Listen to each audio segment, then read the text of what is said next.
श्रीमहिषासुरमर्दिनी अष्टोत्तरशतनामावलिः। ॐ महत्यै नमः। ॐ चेतनायै नमः। ॐ मायायै नमः। ॐ महागौर्यै नमः। ॐ महेश्वर्यै नमः। ॐ महोदरायै नमः। ॐ महाबुद्ध्यै नमः।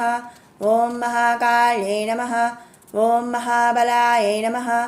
ॐ महासुधायै नमः। ॐ महानिद्रायै नमः। ॐ महामुद्रायै नमः।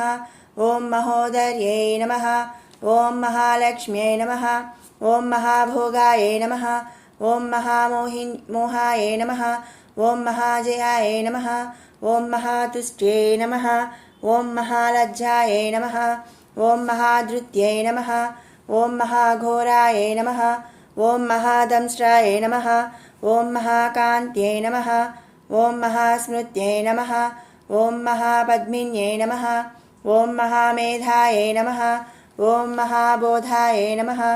ॐ महातपसे नमः। ॐ महासंस्थानायै नमः। ॐ महारवायै नमः। ॐ महारोषायै नमः। ॐ महायुधायै नमः। ॐ महाबन्धसंहार्यै नमः। ॐ महाभयविनाशिन्यै नमः। ॐ महानेत्रायै नमः। ॐ महावक्त्राय नमः। ॐ महापक्षये नमः। ॐ महाभुजाय नमः। ॐ महामहीरुहाय नमः। ॐ पूर्णाय नमः। ॐ महाछायाय नमः। ॐ महानघाय नमः। ॐ महाशान्त्यै नमः। ॐ महाश्वासाय नमः। ॐ महापर्वतनन्दिन्यै नमः। ॐ महाब्रह्ममये नमः। ॐ मात्रवे नमः। ॐ महासाराय नमः। ॐ महासुरघ्नै नमः।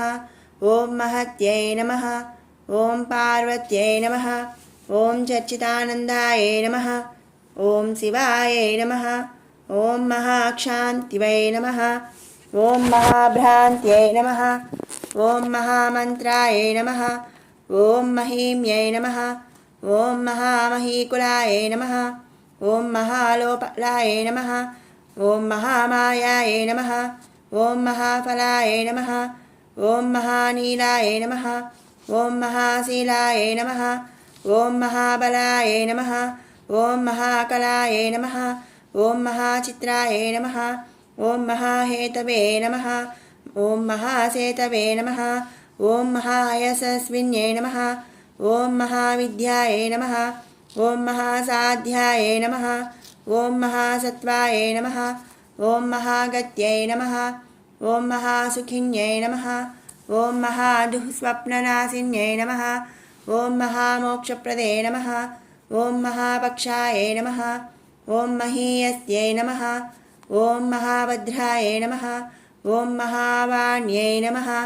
ॐ महारोगविनाशिने नमः। ॐ महाधाराय नमः। ॐ महाकाराय नमः। ॐ महामार्ये नमः। ॐ खेचर्यै नमः। ॐ महाक्षेमकर्ये नमः। ॐ महाक्षयामाय नमः। ॐ महेश्वर्यप्रदायिने नमः। ॐ महाविषघ्नै नमः। ॐ विशदाय नमः। ॐ महादुर्गविनाशिन्यै नमः। ॐ महावर्षाय नमः। ॐ महातत्त्वाय नमः। ॐ महाकैलासवासिन्यै नमः। ॐ महासुभद्राय नमः। ॐ मह्ये सुभगाय नमः। ॐ महाविद्याय नमः। ॐ महासत्ये नमः। ॐ महाप्रत्यङ्गिरिदेवताय नमः। ॐ महानित्याय नमः। ॐ महाप्रलयकारिण्ये नमः। ॐ महाशक्त्यै नमः। ॐ तृष्णे नमः। ॐ महामत्यै नमः। ॐ मह्ये मङ्गलकारिण्ये नमः। ॐ महारम्ये नमः। ॐ महाराज्ञे नमः। ॐ महाराघण्ये नमः। ॐ महाराजराजसिंहासिन्ये नमः। ॐ श्रीमहिषासुरमर्दिनी अष्टोत्तरशतनामावलिः सम्पूर्णम्।